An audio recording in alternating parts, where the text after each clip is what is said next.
1절 말씀 저희가 같이 읽도록 하겠습니다. 1절 시작.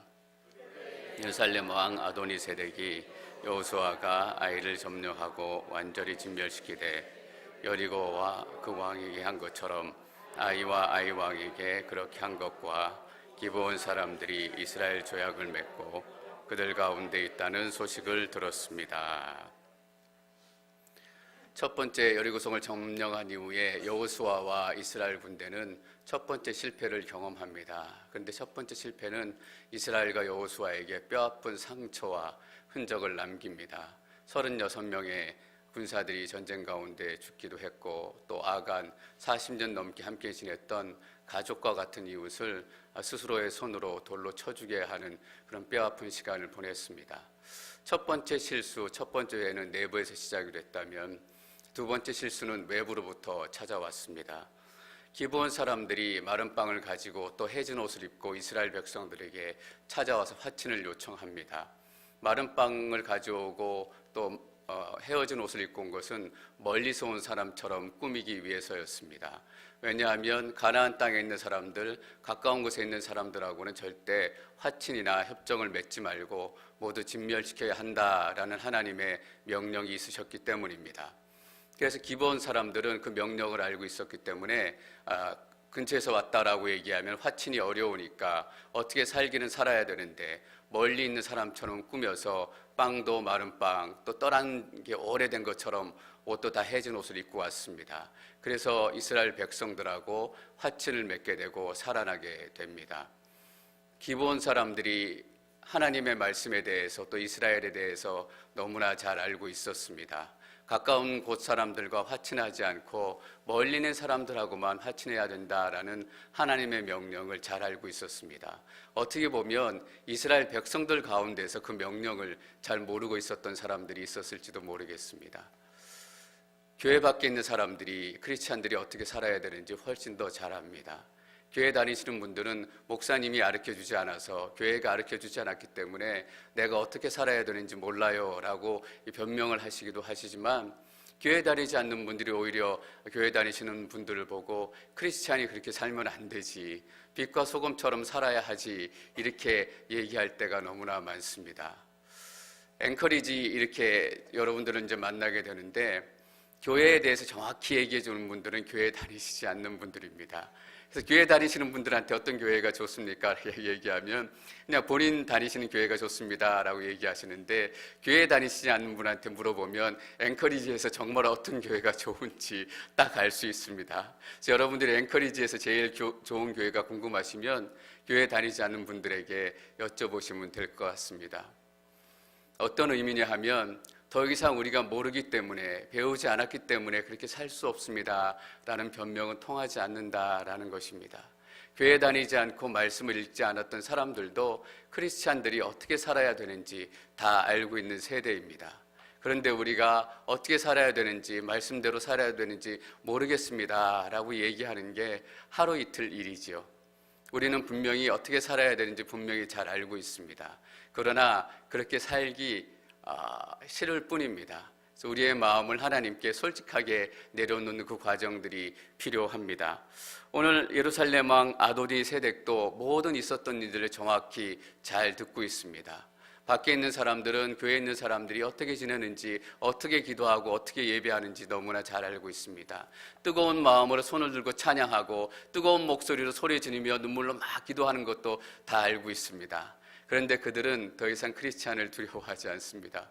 왜냐하면 교회 안에서만 그렇게 한다는 걸 다 알기 때문입니다. 여러분, 우리 자신을 한번 돌아봐야 될 때가 아닌가 싶습니다. 교회에서 우리가 은혜롭게 찬양하고 교회에서 뜨겁게 기도하지만 그 능력, 그 은혜, 그 감동을 교회 밖으로 더 가지고 나가지 못하기 때문에 이미 그러한 모습이 세상 가운데 크리스찬의 모습으로 남겨졌다라는 슬픈 소식인 것입니다. 저는 앵커리지 온누리 공동체 모든 분들이 예배의 감격을 성전 밖으로 가져나가시기를 축원합니다. 기도의 능력을 밖으로 가지고 나가셔서 세상 가운데 살아야 하는 것입니다. 그러면 교회 다니지 않는 분들이 이렇게 얘기할 거예요. 맞아요. 그렇게 사는 것이 크리스찬답게 사는 거예요. 사람들은 우리를 늘 지켜보고 있습니다. 2절 말씀 저희가 계속 읽습니다. 2절 시작. 아도니세덱은 이 소식에 몹시 놀랐습니다. 기브온은 왕의 성 가운데 하나처럼 큰 성이어서 아이보다 컸으며 그 성의 사람들은 다 강했기 때문입니다. 예루살렘 왕 아도니세덱이 깜짝 놀랐습니다. 왜냐하면 기브온 사람들은 다 강했습니다. 영어로 보니까 다 용사였다, 다 싸움꾼이었다 이렇게 표현을 하고 있습니다.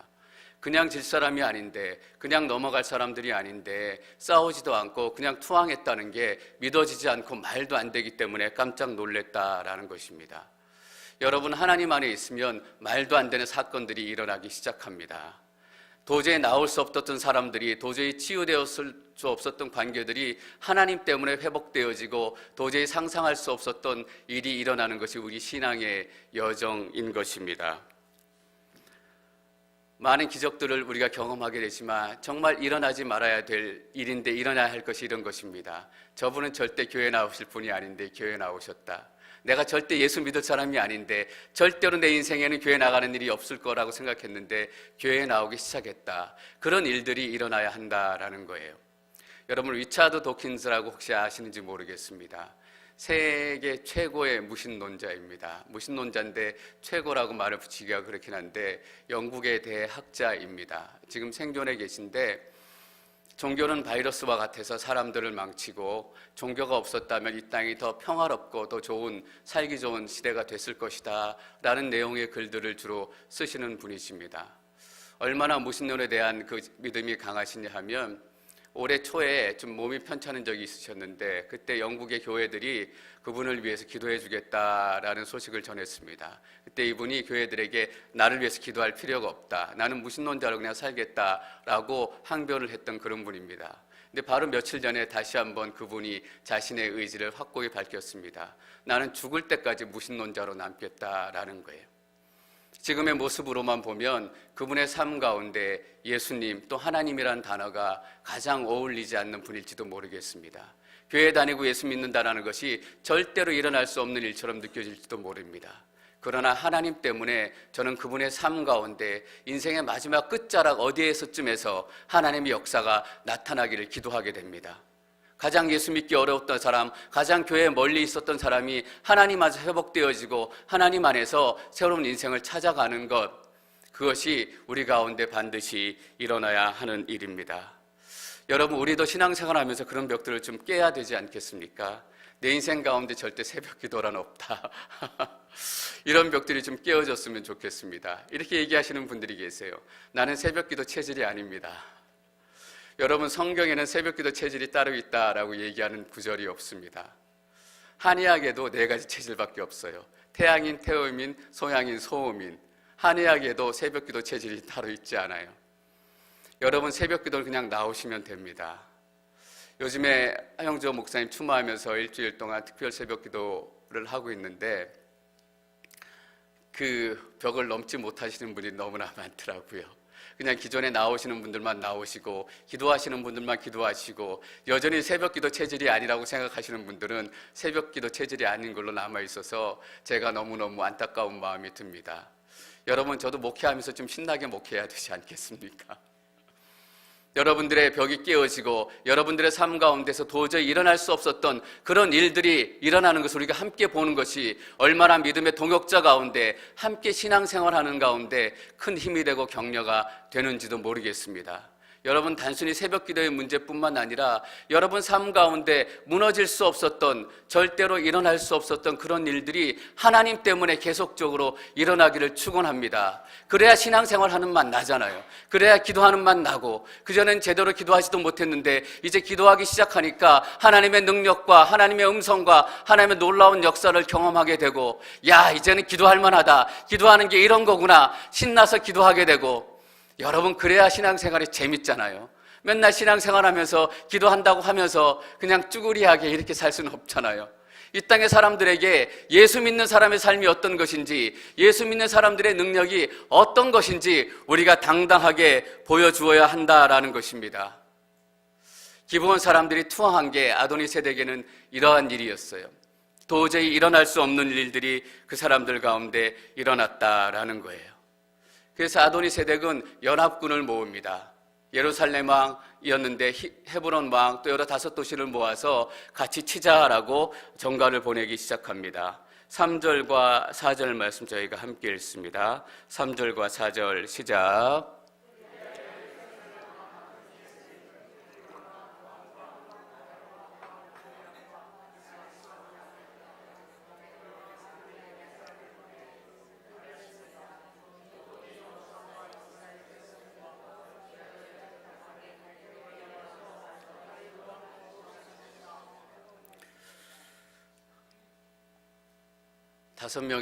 다섯 도시의 연합군을 모아가지고 치는데 이스라엘을 치는 게 아니라 기브온을 칩시다라고 협정을 맺었어요.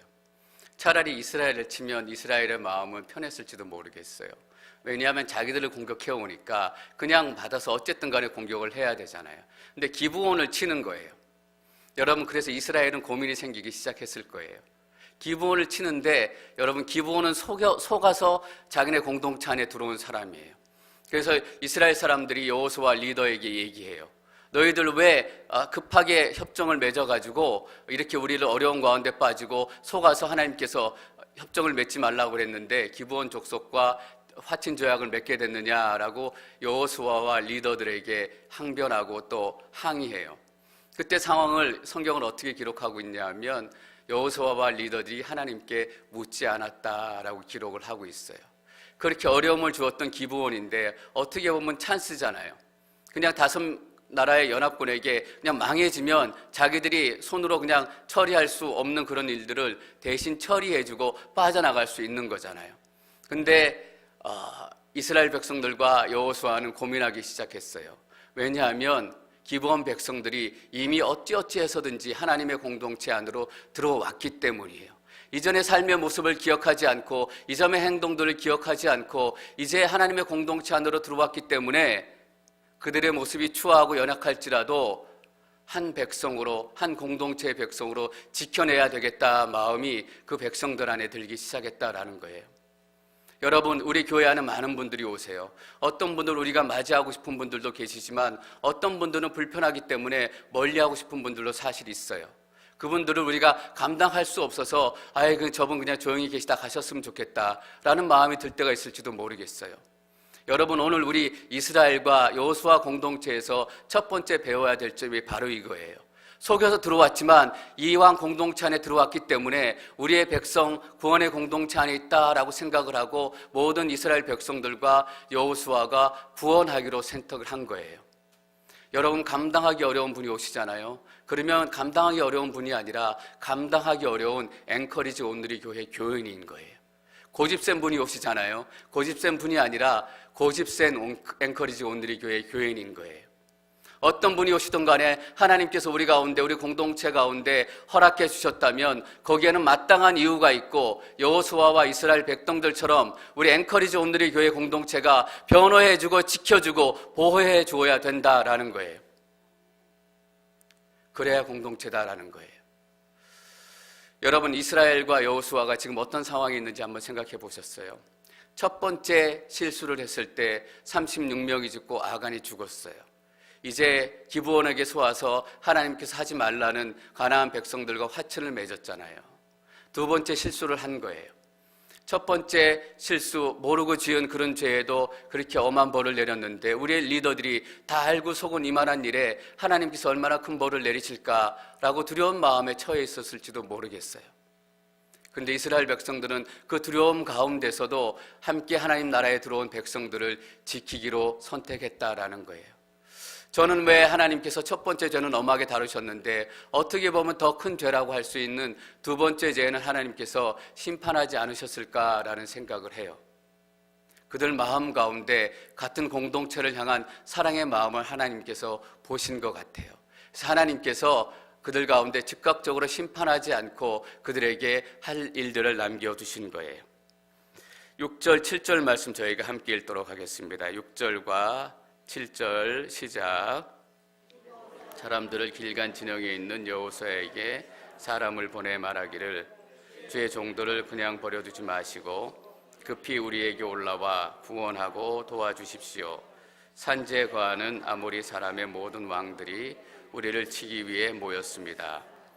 그러자 여호수아가 모든 군사들과 모든 용사들과 함께 길갈에서 올라갔습니다. 6절에서 이렇게 얘기합니다. 기브온 사람들을 길갈 진영에 있는 여호수아에게 사람을 보내 말하기를 주의 종들을 그냥 버려두지 마시고 급히 우리에게 올라와 구원하고 도와주십시오.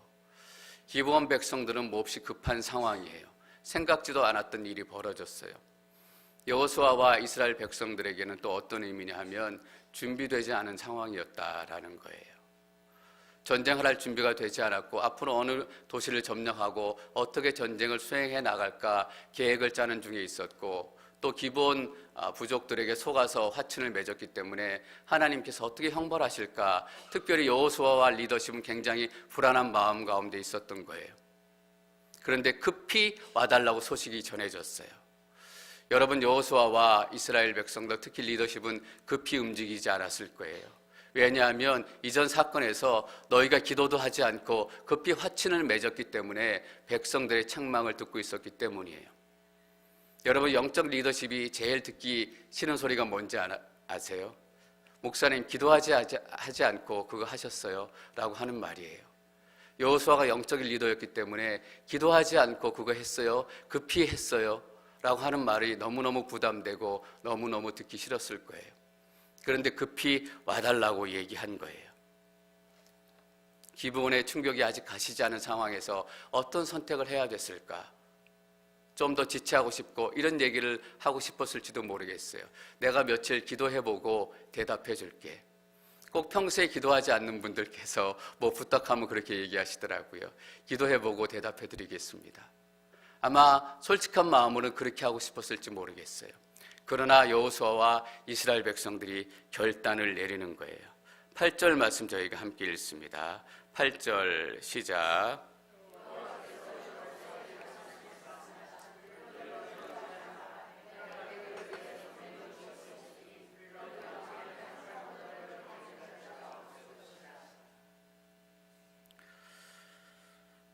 아, 7절 말씀부터 좀 나누겠습니다. 그러자 여호수아가 모든 군사들과 모든 용사들과 함께 길갈에서 올라갔습니다. 모든 군사들, 모든 용사들 똑같은 표현인데 두 번이나 반복했어요. 어떤 의미일까요? 전면전을 치르겠다라는 얘기예요. 기브온은 남이에요. 그러나 남으로 생각하지 않고 내 전쟁인 것처럼 내 일인 것처럼 전면전을 치르겠다라는 거예요. 여러분, 며칠 전에 미국의 그 비행기들이 IS 본거지를 폭격을 했어요. 폭격을 하고 공격하고 때로는 시리아를 돕고 난민들을 돕지만 그냥 그 정도예요. 왜냐하면 내 전쟁이 아니라고 생각하기 때문이에요. 내 전쟁이라고 생각했으면 전면전을 보냈을 거예요. 여호수아처럼 모든 군사들과 모든 용사들을 보냈을 거예요. 그러나 그냥 국지전으로 시작하는 것은 내 문제, 내 전쟁이라고 생각하지 않기 때문이에요. 여러분, 우리는 다른 사람들을 섬길 때 전면전으로 섬기지 않아요. 그냥 국지전으로 섬겨요. 그냥 내가 도울 수 있는 만큼 돕고 내가 남는 만큼 돕고 내가 필요하고 쓰고 남는 것들을 도와요. 근데 성경에서 하나님께서 다른 사람들을 어떻게 도와야 된다라고 말씀하시냐 하면 나의 것을 나누어서 도와야 된다라고 해요. 남는 것을 돕는 것이 아니라 나도 부족하지만 부족한 것 가운데서도 떼어내어서 다른 사람을 도와라라는 거예요. 그래서 오늘 표현으로 하면 국지전으로 사는 것이 아니라 전면전으로 살아야 된다라는 의미예요.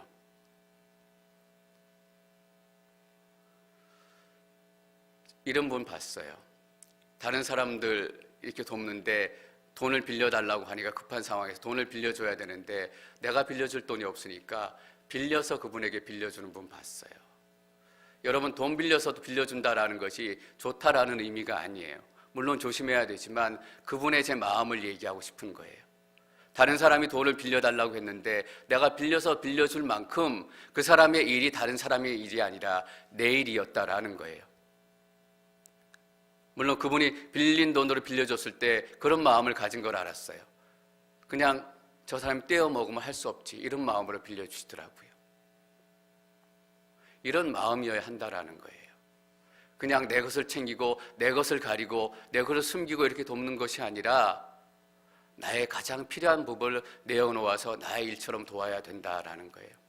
여러분, 사실 기브온은 남이에요. 그냥 도시의 연합군에게 망해도 아무도 비난할 사람이 없어요. 그러나 여호수아 백성들은 모든 군사들을 다 동원해서 죽음을 무릅쓰고 나아가요. 여러분, 헤브론이 어떤 군대이고 어떤 도시인 줄 아세요? 나중에 보면 갈렙이 이런 얘기예요. 이 산지를 내게 주소서. 그때 이 산지가 헤브론 산지예요. 그러면서 갈렙이 이런 얘기를 해요. 헤브론에는 거인이 살고 강한 군대가 살아서 정복하기 쉽지 않지만 하나님께서 정복하게 해주실 것입니다. 대갈렙이 그렇게 얘기하길 정도로 헤브론에는 거인이 살았어요. 그 아도니세렉 예루살렘은 어떤 도시인 줄 아세요? 결국 정복하지 못하고 다윗 때 가서 정복이 돼요. 그런 군대들이 5군데가 연합해서 쳐들어오는데 도망가고 싶었던 게 당연한 거예요. 여러분, 저는 우리 공동체의 다른 사람들의 일들을 우리의 일로 여기기를 축원합니다. 그냥 남의 일, 남의 사건, 남의 교회 일이 아니라, 남의 교회 일이기 때문에 그냥 대충 기도하고 짧게 기도하고 이것이 아니라, 남의 교회 일이 내 교회 일이라서 더 눈물로 기도하고 더 안타까운 마음으로 기도하고 더 통곡하면서 기도해야 된다라는 거예요. 그것이 하나님께서 우리에게 말씀하시는 전면전이에요. 우리는 국지전으로 살고 싶어 하지만 하나님께서 우리 가운데 국지전을 원치 않으세요. 9절 말씀을 저희가 계속해서 8절 말씀 다시 한번 읽겠습니다. 8절 시작. 여호수아께서 여호수아에게 말씀하셨습니다. 그들을 두려워하지 마라. 내가 그들을 내 손에 넘겨주었으니 그들 가운데 한 사람도 너를 당해낼 자가 없을 것이다. 9절 말씀 계속 읽습니다. 9절. 그리하여 여호수아가 길갈에서 밤새워 행군에 가서 불시에 그들에게 들이닥쳤습니다. 첫 번째 여호수아와 여호수아 군대는 전면전으로 기브온을 도왔습니다. 두 번째 우리가 배울 수 있는 것은 밤새워 행군해서 갔다라는 거예요. 그 이야기를 듣자마자 주저하지 않고 밤새도록 달려갔다라는 거예요. 길갈에서 이 목적지까지 기브온까지는 한 30km가 조금 넘는데요. 그런데 산길이에요. 얼마나 가는 거리냐 하면 기브온 사람들이 이스라엘 사람들과 여호수아를 속였잖아요. 그리고 화친을 맺었잖아요. 그리고 그 속인 것이 들통이 나서 이스라엘 사람들이 기브온 마을을 찾아가요. 그때 앞에 설명해 보면 찾아가는데 3일이 걸렸다라는 거예요. 물론 나이 드신 어른들이 찾아갔으면 천천히 갔고 쉬었다 갔기 때문에 3일이 더 많이 걸렸을 수도 있겠지만, 근데 오늘 밤에 떠난 모든 군대들은 어때요? 밤새워 단 하루도 걸리지 않아서 그곳 가운데 도착했다라는 거예요. 그냥 걸어간 게 아니라, 바쁜 걸음으로 간 게 아니라 기브온을 구하기 위해서 밤새도록 그 산길을 쫓아서 뛰어서 갔다라는 거예요. 그들 마음 가운데 그 급한 마음이 있고 다른 사람들이 위기에 처했을 때 여유 있게 기다리는 마음이 아니라 밤새도록 뛰어가서 밤새도록 함께 해주고 싶은 마음이 있었다라는 거예요. 여러분, 다른 사람들의 아픔을 위해서 함께 혹시 밤새 본 적이 있으세요? 밤에 한번 전화가 왔어요. 전화가 왔는데 밤 9시, 10시쯤 된 것 같아요. 병원인데, 목사님, 혹시 지금 시간 괜찮으시면 병원에 잠깐 와주셨으면 좋겠어요. 지금 이 환자분이 목사님을 찾으세요. 급한 건 아니지만 시간이 괜찮으시면 와주시면 좋겠어요. 9시 한 10시 정도 되니까 잠깐 급하지 않다고 하는데 내일 갈까 그런 마음이 드는 거예요. 근데 그날 찾아갔어요. 물론 찾아가기를 잘했다라는 생각이 들었어요. 밤새도록 달려간다라는 것이, 산길을 달려간다라는 것이 생각만큼 그렇게 쉽지 않은 거예요. 제 아내가 한국에서 몇 년 전에 많이 아플 때 새벽에도 많이 아프고 힘들어했는데 그날도 새벽에 많이 아팠어요. 그래서 어떻게 할까 하고 있는데 얼마 전부터 이렇게 교제하고 좀 도움을 받던 기도원 원장님이 한 분 계셨어요. 원장님이 계셨는데 오셔서 치유의 은사가 있으셔서 찾아가면 주물러 주시기도 하고 뭉친 것을 풀어주시기도 하고 그분의 도움을 좀 받고 있었는데 새벽 한 5시, 6시쯤 되니까 너무너무 아파서 제 아내가 그분한테 전화해서 좀 와셔서 좀 도와달라고 부탁을 하라고 하는 거예요. 그래서 전화를 드려가지고 그분이 한 5시, 6시 되셔가지고 불이 나게 오셨어요. 오셔가지고 좀 주물러 주셨는데 그래서 제 아내가 도움을 많이 받았어요. 근데 좀 주물러 주시다가 주무시더라고요. 그분이 물론 굉장히 큰 도움을 받았고 지금도 감사하게 생각하고 있는데 가끔 생각나는 게 피곤하면 참 섬기기가 어렵구나라는 생각을 하게 되는 거예요. 근데 이스라엘 백성들이 이것을 뚫고 밤새워 갔다라는 것이 그냥 성경에 기록된 한 문장의 의미보다 훨씬 더 크고 훨씬 더 의미심장한 그런 가치가 있다라는 거예요. 그만큼 내일로 생각하고 급하게 생각했다라는 것을 우리가 함께 깨달을 필요가 있는 것입니다. 우리는 그러나 급하게 서둘지 않잖아요. 밤새워 행군에 가서 불시에 그들에게 들이닥쳤다라고 얘기했어요. 불시라고 기록한 것은 아도니세덱과 5도시의 연합군들이 이스라엘 군대가 이렇게 빨리 쳐들어올 줄 생각하지 못했다라는 거예요. 왜냐하면 예루살렘에서 기브온까지는 훨씬 더 가까운 거리예요. 그래서 아직까지 시간이 있고 빨리 가서 점령하자라고 해서 가서 전쟁을 시작할 때쯤이어서 마음을 놓고 있었던 그런 상황 가운데서 불시에 공격을 했다라는 거예요. 많은 생각과 많은 이야기가 있을 수 있었어요. 그러나 여호수아와 이스라엘 백성들은 이렇다 저렇다 이러쿵저러쿵 얘기하지 않았어요. 그냥 아픈 소식을 들으니까 달려가서 다 돕기 시작했다라는 거예요. 여러분, 아낌없이 섬기고 아낌없이 돕고 시간 가리지 않고 막 도우러 오시는 분들 보면 우리가 보통 뭐라는 줄 아세요? 나쁘게도 우리가 이렇게 얘기할 때가 많아요. 혹시 저분 뿡뿡이 속 있는 거 아니야? 혹시 저분 머릿속에 뭐 있는 거 아니야? 이렇게 얘기할 때가 많아요. 왜냐하면 우리가 그렇게 생각할 때가 많기 때문이에요. 우리는 그냥 순수하게 돕지 못하고 우리 마음속에 생각을 가지고 꿍꿍이를 가지고 도울 때도 그렇게 우리가 우리의 속을 가릴 때가 너무나 많기 때문이에요. 그래서 우리는 다른 사람들 돕는데 시간이 많이 걸려요. 스타트하는데 시간이 많이 걸려요. 그러나 이스라엘은 시간 지체하지 않고 바로 출발했다라는 것입니다. 10절 말씀 저희가 계속 읽습니다. 10절 시작.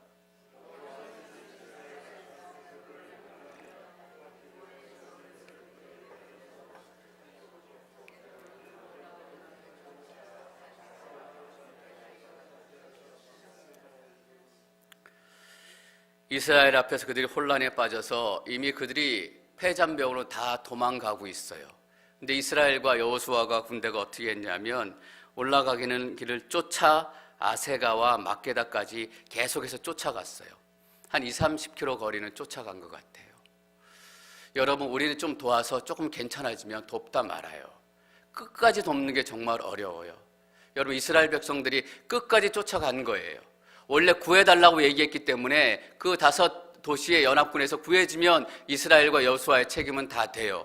다 패배해서 도망갔기 때문에 여기서 손을 놓아도 돼요. 더 쫓아가면 더 위험을 당할 수 있고 한 사람이라도 피해를 당할 수 있어요. 그런데 그들은 거기서 멈추지 않고 끝까지 쫓아간 거예요. 여러분, 하나님의 일을 하는데 시작하는 것도 중요하지만 시작하는 것 못지않게 중요한 것이 끝까지 하는 거예요. 사역을 하다 보면 끝까지 하는 분들을 만나기가 정말 힘들어요. 주일날 식당 봉사를 하고 섬기고 끝까지 설거지하고 끝까지 남아서 바닥을 닦고 이런 분들이 참 드물어요. 그래서 어떤 분들이 대표로 이렇게 특사팀에서 바닥을 닦기도 하고 이렇게 해요.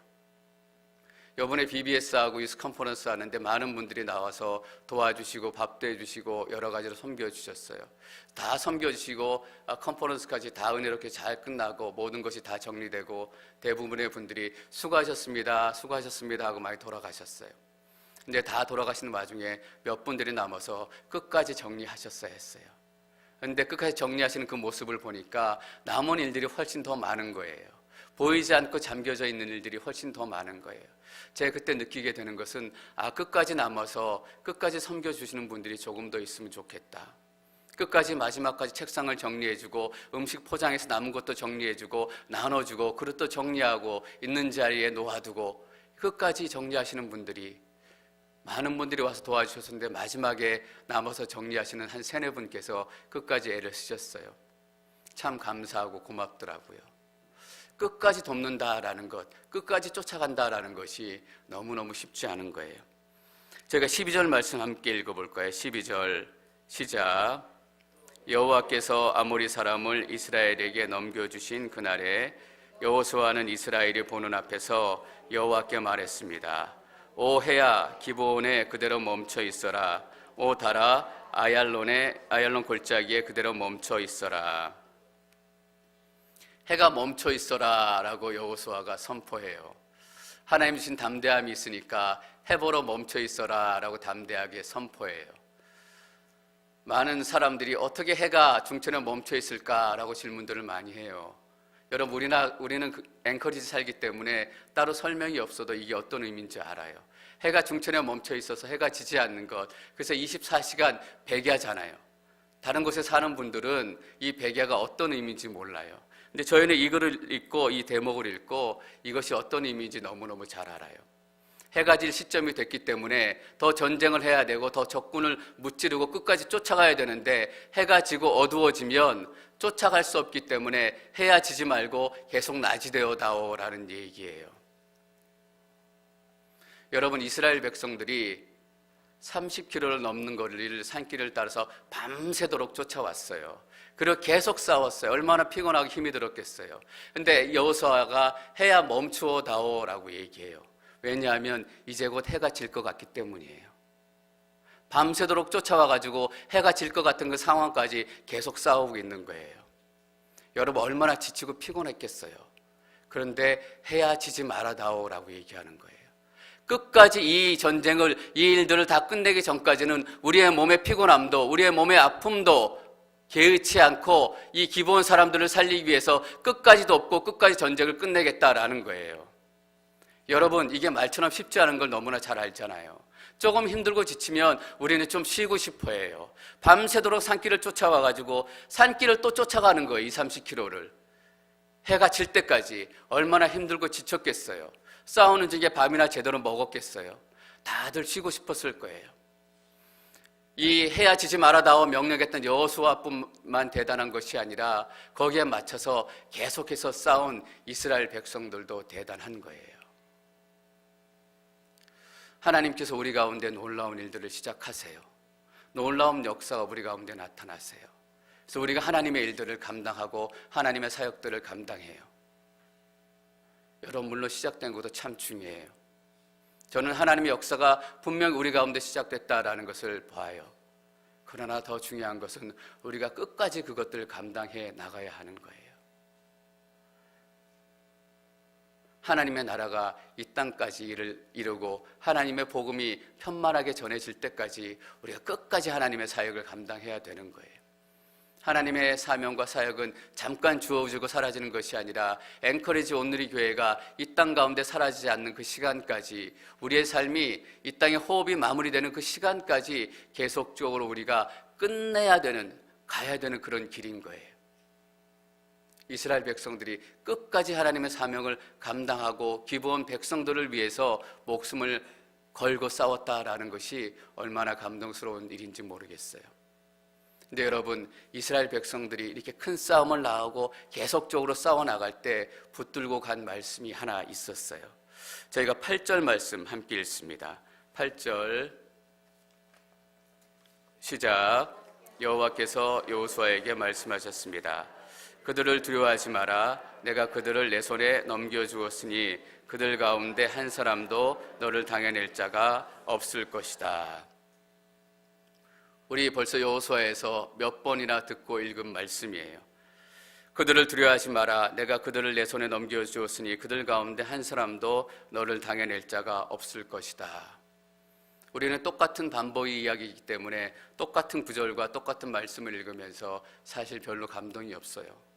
그러나 이 똑같은 이야기를 듣는 이스라엘 백성들과 여호수아의 마음은 달랐어요. 왜냐하면 첫 번째 8장에서 이 말씀이 주어질 때 어떠냐면 7장 26절에 이렇게 끝나요. 아간이 돌무더기를 쌓고 하나님의 진노가 멈추었다라고 기록이 돼요.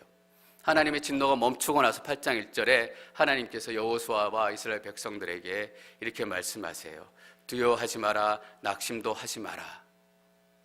돌무더기가 쌓고 하나님의 진노가 풀린 이후에 하나님께서 이렇게 말씀하시는 거예요. 기본 족속 때문에 이스라엘 백성들이 실패하고 실수했잖아요. 또 어떤 하나님의 진노가 내려질까라고 두려워하고 있는 상황이었어요. 그때 하나님께서 똑같이 이렇게 말씀해 주시는 거예요. 그들을 두려워하지 마라. 내가 그들을 내 손에 넘겨주었으니 그들 가운데 한 사람도 너를 당해낼 자가 없을 것이다. 하나님께 크게 혼나겠구나라고 두려워하고 있는 시점에 하나님께서 다시 한번 확신의 말씀을 주시는 거예요. 이스라엘 백성들과 여호수아가 이 말을 듣고 어떤 기분이 들었을까요? 자, 됐다. 하나님께서는 아직도 내 편이시구나 라는 것을 깨닫게 된 거예요. 하나님께서 아직도 내 편이시기 때문에 내가 두려워하지 않고 전쟁을 시작할 수 있다라는 거예요. 이스라엘 백성들은 전쟁에 나가면서 이 말씀을 다시 한번 붙들고 나아갔어요. 여러분 최근에 어떤 말씀 붙들고 계세요? 최근에 어떤 말씀을 붙들고 하나님의 일들을 감당해야 되겠다라는 결단을 하세요? 지난 월요일 날 교회연합회 예배가 있었어요. 저희 목사님들이 15개, 14개 교회연합회 목사님들이 매월 한 달에 한 번씩 모여서 예배드리고 앵커리지 교회 일들도 같이 논의하고 그래요. 같이 예배드리는데 그날 설교하시는 목사님이 요한복음 5장 말씀으로 설교를 하시는 거예요. 요한복음 5장 말씀은 여러분들이 잘 아는 것처럼 베데스다 연못에 38년 된 병자의 이야기예요. 근데 어떤 대목을 설교하시냐 하면 예수님께서 38년 된 병자에게 이렇게 물으셨어요. 내가 낫고자 하느냐라고 물었는데 38년 된 병자가 뭐라고 대답했는지 여러분 기억하세요? 내가 물이 동하면 치유받으려고 내려가야 되는데 물이 동할 때 아무도 나를 거기다 데려주는 사람이 없습니다. 그래서 내가 낫지 못하고 있습니다 라고 얘기해요. 그 목사님이 이렇게 얘기하는 거예요. 예수님께서는 내가 낫고자 라고 물으셨다라는 거예요. 그때 우리는 이렇게 대답해야 된다라는 거예요. 예, 제가 낫기를 원합니다. 너희 교회가 부흥하기를 원하느냐? 예, 부흥하기를 원합니다. 이렇게 얘기하면 되는데 우리는 교역자가 한 사람밖에 없고 유수사역자도 없고 선생님도 적고 사람도 적고 재정도 적고 그래서 우리는 부흥할 수 없어요. 우리는 이렇게 얘기하고 있다라는 거예요. 너희 가정이 회복돼야 되느냐? 예, 회복되기를 원합니다 라고 대답하면 되는데 남편이 뭐 어떻고 우리 자식이 뭐 어떻고 내가 몸이 아프고 그래서 우리 가정이 회복되기 어렵습니다 이렇게 얘기한다라는 거예요. 그래서 그 목사님이 이렇게 기도하기 시작했대요. 내가 낫기를 원하느냐? 예, 제가 낫기를 원합니다. 너의 교회가 잘 되기를 원하느냐? 예, 잘 되기를 원합니다. 너의 교회가 부흥하기를 원하느냐? 예, 부흥하기를 원합니다. 그 설교를 듣고 내가 그 말씀 붙들어야 되겠다. 내가 그 말씀 붙들어야 되겠다. 왜냐하면 제가 최근에 막 이렇게 걱정하고 근심이 되는 게 뭐냐면 우리 유스들이 예배가 잘 되고 아이들이 많이 오고 막 부흥하기 시작했는데 담당 교역자가 담당 사역자가 있으면 훨씬 더 잘 되고 훨씬 더 오가서 나이지 되고 훨씬 더 잘 훈련받을 텐데 하나님 왜 유스 사역자가 없을까요? 사역자가 오면 훨씬 더 잘 될 텐데 그 근심만 하고 있는 제 모습을 본 거예요. 근데 그렇게 해서는 안 되겠구나라는 생각이 들기 시작한 거예요. 잘 되고 싶냐? 예, 잘 되고 싶습니다. 저는 그 말씀 붙들기로 했어요. 안 아프고 싶냐? 예, 제가 안 아프고 싶어요. 너가 암이 낫고 싶냐? 예, 암이 낫고 싶어요. 암이 낫고 싶은데 의사들은 뭐라 그러고 약을 먹는데 어떠고 저떠고 우리는 이렇게 얘기하잖아요. 예, 암이 낫고 싶어요. 저 사람하고 관계가 회복되고 싶냐? 예, 회복되고 싶어요. 오래 살고 싶으냐? 예, 오래 살고 싶어요. 저는 그 말씀 붙들기로 했어요. 여러분 무슨 말씀 붙으실 거예요? 이스라엘 백성들이 기브온 백성들의 싸움을 내 싸움인 것처럼 생각하고 전면전으로 싸우고 밤새도록 달려가고 끝까지 싸울 수 있었던 이유는 뭐예요? 하나님 주신 말씀이 있었기 때문이에요. 하나님께 징벌을 받을 거라고 생각했던 그 시점에 하나님께서 그들에게 두려워하지 말라, 내가 그들을 내 손에 넘겨주었으니 그들 가운데 한 사람도 너를 당해낼 자가 없을 것이다. 14절에 기록한 것처럼 여호와께서 이스라엘 편에서 싸우셨기 때문입니다. 성경의 기록이 아니라 이스라엘 사람들과 여호수아가 알았던 거예요. 하나님이 내 편이구나. 여러분 무슨 말씀을 붙드세요? 어떤 말씀을 붙들고 싸움을 싸워나가세요?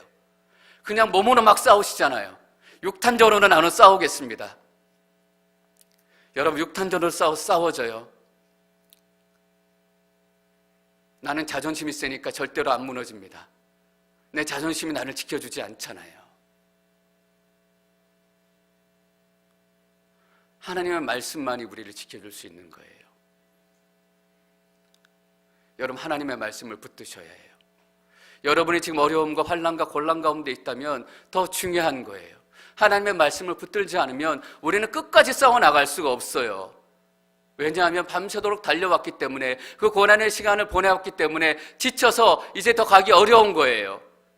해야 달아 멈추어 다오 이렇게 얘기하는 것이 아니라 빨리 해가 졌으면 좀 쉬게. 우리 마음이 솔직히 그렇지 않아요? 빨리 달이 떴으면 좀 쉬게, 눈 좀 붙이고 쉬었으면 좋겠다.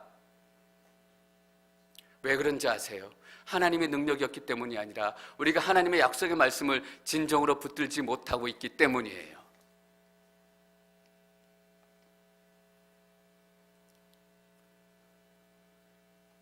저는 우리가 이따 기도할 때 여러분들이 그 제목을 가지고 기도하기를 원해요. 하나님, 내가 이 시간, 이 삶의 이 시점 가운데서 붙들고 나아갈 말씀 주세요. 이스라엘 백성과 여호수아에게 주셨던 말씀처럼, 또 박재영 목사에게 주셨던 말씀처럼 나도 붙들고 나아갈 말씀이 필요해요. 내가 새로운 출발을 앞두고 있는데, 내가 새로운 도전을 앞두고 있는데, 하나님, 내가 어떤 말씀 붙들고 가야 돼요? 여러분, 그리고 함께 기도해 주시기를 부탁드려요. 하나님, 우리 앵커리지 온누리 교회가 어떤 말씀 붙들고 가야 돼요? 우리 그냥 육탄전으로 가길 원치 않아요. 하나님께 주신 말씀 붙들고 가기를 원해요. 그래야 우리가 승리할 수 있고, 그래야 우리가 국지전으로 싸우는 것이 아니라 전면전으로 싸워 나가는 거예요. 여러분이 앵커리지 어두운 영적인 환경을 보세요. 국지전으로 한번 싸워봐야 그 싸움 끝나겠어요? 전면전으로 한판 붙지 않으면 이 싸움은 절대로 끝나지 않아요.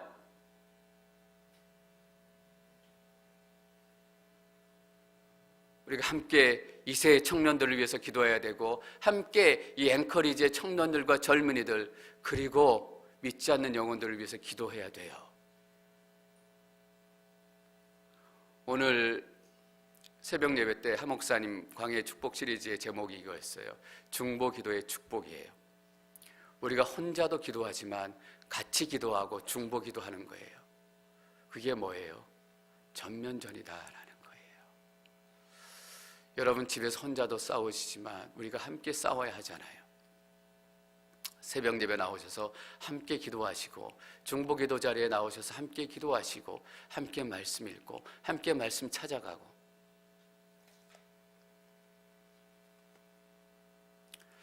여러분, 말씀을 맺습니다. 하나님의 약속의 말씀이 여러분 한 사람 한 사람 가운데 임할 것임을 믿습니다. 왜냐하면 약속의 하나님이시고 말씀의 하나님이시기 때문입니다. 몇천 년 전에 여호수아에게 약속의 말씀을 주셨던 하나님께서 여러분들 가운데도 동일한 하나님의 말씀을 주실 것임을 믿습니다.